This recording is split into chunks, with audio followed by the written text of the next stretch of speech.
Hey everyone, this is a spoiler warning for this video, so if you don't want any spoilers for the Ocarina of Time, stay away, go play the game, and then come back and watch this video. If you don't care about spoilers, then just keep watching. They're very minimum, but it is spoilers, so you've been warned, and thanks again for watching.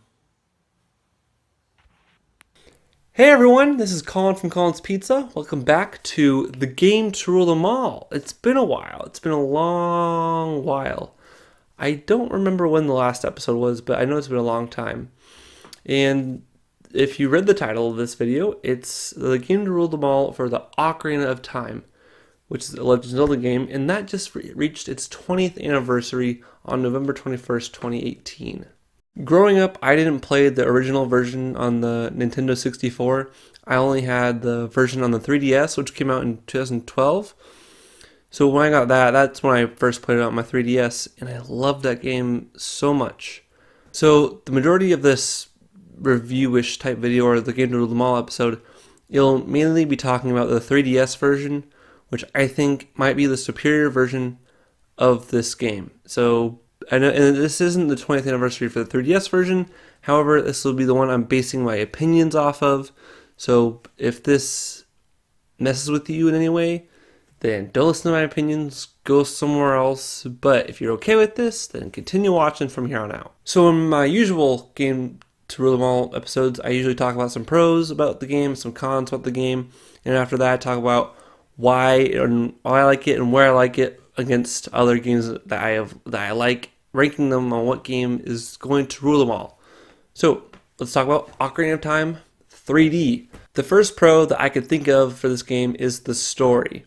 Now, a lot of games like Mario, just, go save the princess, whatever. Halo, you're on some alien planet, go kill some aliens. Sonic, go rescue animals. Dragon Ball, go fight people. Tons of other games, other stuff like that. Zelda, I guess, very similar to Mario. There's an evil dude. He's going to take over the world, and you have to go stop him. However, in Legend of Zelda games, you have to go through a certain amount of dungeons, get a certain amount of equipment, or certain equipment, and defeat the main bad guy. And that does not change for Ocarina of Time, and that's okay. The major story of Ocarina of Time is this evil dude named Ganondorf wants to rule over Hyrule, so he wants to get the Triforce. And in order to do that, the character, has to go and get three sort of pieces. I forgot what they're called. Stones. I think spiritual stones. They're stones. So we take the stones, we open up the door to get the Triforce. However, we're not old enough to use the Triforce. So the sword locks us in there for 7 years. In that 7 years, Ganondorf, the main bad guy, gets the Triforce of Power, and he destroys the whole land of Hyrule and takes over and makes everything his own. But we can still stop him in the future as adult Link. Well, it's not really adult, because you're really a kid up 7 years. You're like 18, 16 years old. Not really adult, just teenager Link. So throughout the story, you meet a lot of different characters like Princess Zelda, Impa, Saria, who is a pretty interesting character at the beginning of the game. Doesn't really matter later on, except for later. You meet the Gorons, the Zoras, and you meet the Gerudos. There's tons of different races in this game, and it's the same that way in every Zelda game. But I think in Ocarina of Time, the lands they're given are pretty interesting to go through and experience, and it goes well with the story. And so is each major character that you meet along the way. The story overall for Ocarina of Time is very simple. You go through a certain amount of dungeons, and you get a certain amount of things, like I said, and use that to defeat the final boss. So it sounds simple, however, Ocarina of Time executes that very well. The dungeons in the story, the overall story itself is pretty cool, and the stuff inside of it, which we're going to get to, is amazing. So the next pro I have on this list is gameplay, and oh my goodness, this gameplay is great. A lot of games aren't like Zelda games, which I think is good, because it makes Zelda a unique playstyle, and that definitely goes for Ocarina of Time. The gameplay for Ocarina of Time is very unique, and I love it. And the Z targeting, which is when you press on the left trigger, or left side of the controller, and it locks onto an opponent or an enemy, and you can just attack them. That is very helpful when it comes to fighting enemies, because you don't want to just go wailing with your sword around, going all crazy, But with this, you can lock on, and it makes it easier, especially when you're using a boomerang, bow and arrow. It makes it so much easier when you're attacking. It's great. And for a game that came out in 1998, that was revolutionary on the Nintendo 64 and on the 3DS. With the motion controls, it made it so much better. Because with the gyro controls, you can just go like this with your 3DS and pew, pew, pew with your bow and arrow. Even though that doesn't really do the Z targeting, it's more just the gameplay wise using motion controls. So I'm talking about the two different things at once. And just feeling, not really feeling, but whacking your sword around is just really fun in a 3D game. A lot of games that I've played that come out nowadays aren't like that. So back then, it's just cool that you are embodying this little elf boy that looks like Peter Pan, and you get a little cool sword, and you get to whack stuff with it. In 2D Zelda games, you're just going up and down and all around, but in 3D Zelda games, you're going up, down, and all around, but in 3D. So instead of just going up and sideways and diagonal, you're going in circles, you're going ovals, you're going everywhere, and you get to whack things with a sword. It's just really cool. Another little part of the gameplay, just a little part, is riding your horse Epona. What game lets you ride a horse so well? If you're going to say Red Dead 2, well, that came out in 2018. This came out in 1998, and it came out in 2012. Where's 2011? I'm pretty sure it came out in 2012 for 3DS. But still, getting to ride a horse done well. This horse is done. Epona is done fantastically well. I'm sorry if I'm just saying the words great, good, and awesome, and fantastic over and over again.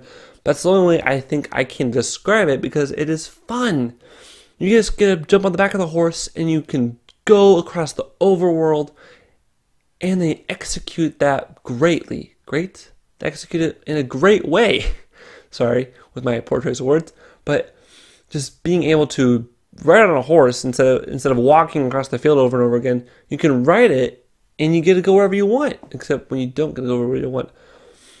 And games today, yes, you can ride horses in Red Dead 2. I've heard it's very realistic to the point of where if your horse is hurt, you can put it down to end its misery. That kind of detail is something I don't need in a video game, but still cool. In Ocarina of Time, it's just a simple mechanic that is executed fantastically and lets players enjoy a great horse ride. And that's the best part of the game. No, it's not. Now on to another pro. It's one I didn't really think about. I was going through this, I was thinking about this pro. This pro is also a con. We'll get to that later. But the pro is bosses.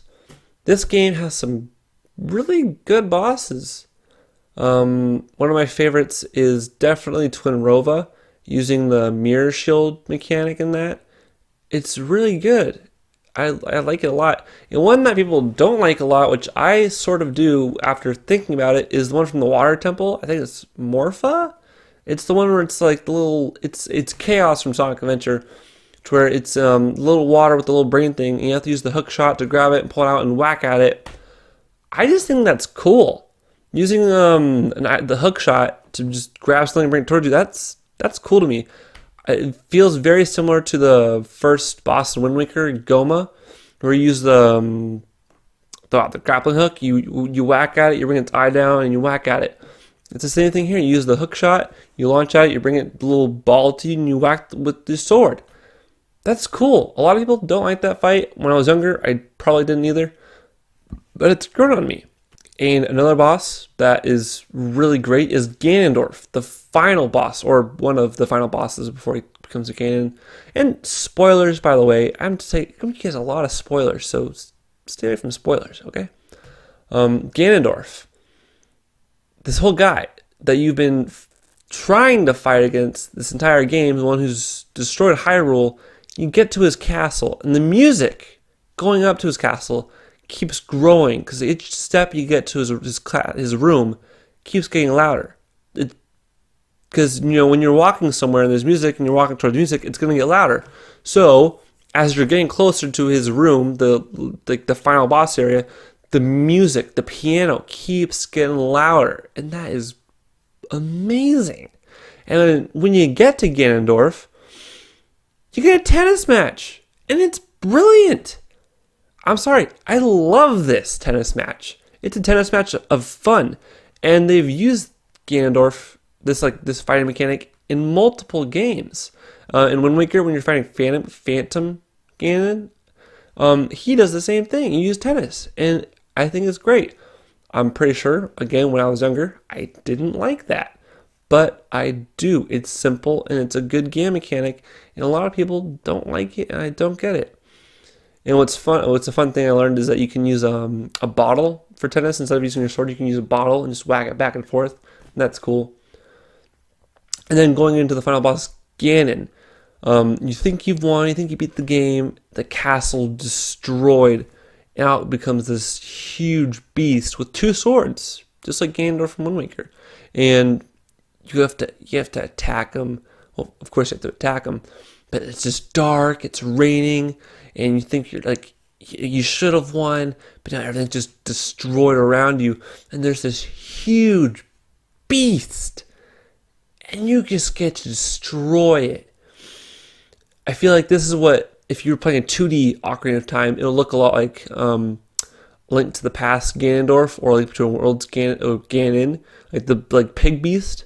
Like in that, it looks fat, it looks big, but if you just put it in a 3D game, it would be huge, like just standing over you. And this is Adult Link you're playing as, Adult Link. And it's still a huge pig beast Ganon with two swords. That's a great final boss. Even though it's just whacking his tail, I just think it looks cool, which gives it the feeling that it is cool. And to me, it is cool. The next pro, which I've already talked about before, is items. Some are optional, which go into side quests, like the Big Goron Sword. Getting the Big Goron Sword is great. It's super beneficial, even though you don't get to use your shield with it, because you're using two hands. Like, boom. So if you're using two hands, you can't use a shield. So I think it's a good plus, because it does more damage than the Master Sword, and you have to go on a side quest to earn it. And that side quest is a great side quest, because you get something really useful out of it. I like the Big Goron Sword. It's a nice sword. And then there's like other items you get through dungeons, like the hook shot, bow and arrow, boomerang, iron boots. I love the iron boots. Pegasus boots. The Eye of Truth. The Lens of Truth. Lens of Truth. I always got creeped out with Lens of Truth. I always thought they were going to do jump scares in front of me. And the Shadow Temple and the going into the well always creeped me out. I don't know why I did it. It just always creeped me out. In the Bongo Bongo, great boss fight. Back to the bosses. I like that boss. Good boss. And one of the last pros I have on this list is something I didn't really think about until I was making this list of stuff and just thinking about this game overall when I was playing it for the first time. When I first started playing it, I was just a kid, not good at video games. So I would get stuck on some dungeons, and the first one I really got stuck on was, I think, the Forest Temple. No, the first one I got stuck on was Jabba Jabba's belly. And at that time, what I was doing was looking up like walkthroughs, like just read it and it'll tell you what to do. And after that, it got annoying just having to read it. Like, I wanted to see someone do it. When I was going into the Forest Temple for the first time as a kid on my 3DS, I got lost a lot. So what I decided to do is I went on YouTube instead of looking up articles on what to do. I went on YouTube and watched someone else play it. And I thought that was the coolest thing ever. Before I ever did that, I always thought it was stupid for people to record themselves and record video games and put that online. Like, who would ever watch this? Who would ever do that? And the person I was watching, he didn't even have like good capture equipment. He just had a camera and put it in front of his 3DS. And before that, I'm like, I'm not going to watch someone do that. That is terrible quality. I want to see someone get like the best quality they can, and that's the only thing I'll watch. But when I watched this guy, it was great. I played along with him, and because he was doing this playthrough at the same time I got the game. So it was great timing. And I was able to use this guy's playthrough as I played the game for the first time. It was very useful. I've been watching, and this is back in like 2013, 2012. I would 2000, I don't know. It was a long time ago though. But I've been still watching this guy till not this day. He stopped making videos about a few months ago. But I just really enjoyed watching his videos, and they really helped me. And honestly, watching him do that, like record video games, really motivated me to start a YouTube channel. So the pro I'm talking about, I guess, is that this game, this Ocarina of Time 3D, led to me starting this YouTube channel, which was not this specific one, but just in general of me wanting to play video games and record them and post them on YouTube. This game is what motivated that, I think. So that's a definite pro. All right, now that we've gone through the pros, let's go through the cons. The best part of the game to them all, and my least favorite part, because I'm not really good at coming up with bad things about video games unless I'm playing them in the moment. Then I can come up with cons. So this game was kind of hard to come up with cons because it's just a really fun game, but I did think of some. So let's get into them right now. So this is what made me think of the last pro that I had, is that when I was younger, I had a hard time with this game because it doesn't really tell you where to go that much. So I would get lost a lot. But I'm not blaming the game for this. It could be younger me's fault. But now that I'm older, I know what I'm doing. However, I feel like there are certain times where it wasn't telling you enough where to go. However, this could just be my younger self remembering that and me being stupid. So take this con as a personal opinion of mine. Don't really think anything of it. This also goes for the rest of the cons. They're just personal opinions. All right, let's continue. This is not a major one, but when I used to want to replay this game, which I did quite a few times, when I first booted it up, I would, like, oh, this game looks great, it looks fantastic. Then you go through the Great Deku Tree stuff, and it kind of burned me out multiple times, where I just did not like how slow it was going. Like, I just want to get into the action. Come on, Link, I'm sick. You must go inside of me and fix me. It doesn't really say that, but he took a long time. Go find a sword, go find a shield. It's not the worst introduction to a game, but after replaying it a lot, it kind of gets old, and I just don't like it. There were multiple times where I got to the Great Deku Tree and I just put it down because I was bored. I was like, this game is boring. So I just put it down. I've played it a lot, and it's still a great game. There were multiple times where I just thought the beginning was boring. But again, personal opinion, don't think anything of it. So the last con on this list is the bosses. And as I said before, it was also a pro, but there were also some that were not so good to me. And again, personal opinion. Some of the bosses I did not like were the one from Jabba's belly, where you have to get the boomerang and whack the thing. You had to whack it. I have never been a fan of that boss. Not that good. It's not my favorite. Not that good. Another one, which is a cool gimmick. It's fun sometimes, but originally when I played it, I did not like this boss, and that was Phantom Ganon. The one from the Forest Temple, I do not like it. It's a cool concept. It's brilliant. Ganon on a horse going through paintings. You have to figure out which one. There were so many times where he was coming at me, and I guess it was probably my fault as a kid. I just messed up, and just personal bias. I just remember it not being fun. But in later times I played it, I thought it was fun. However, there's originally and still today, it's one of the bosses I don't like. One of the bosses I do like with the dungeons I don't like is Bongo Bongo, as I said before. I don't really fancy the creepy dungeons, but I love Bongo Bongo. Great boss. I don't know what I'm talking about Bongo Bongo, but it's a great boss. And most of the bosses, probably all of them, are just really fun and good. There's just a little few that aren't my cup of tea, and that's why there's just a little con. The pros definitely outweigh the cons by a lot. So the cons aren't really that big of a deal, and they're just small little personal opinions that don't really matter. And the pros are great. Well, my pros are great. What I mean is that the pros I've chosen for myself are definitely better than the cons that I chose for myself. And again, personal opinion. Overall, Ocarina of Time is a fantastic game. I know throughout this game to them all, I kept saying it was fantastic, it was awesome, it was fun, it was great, it was cool. But it is, and that's why I'm saying it.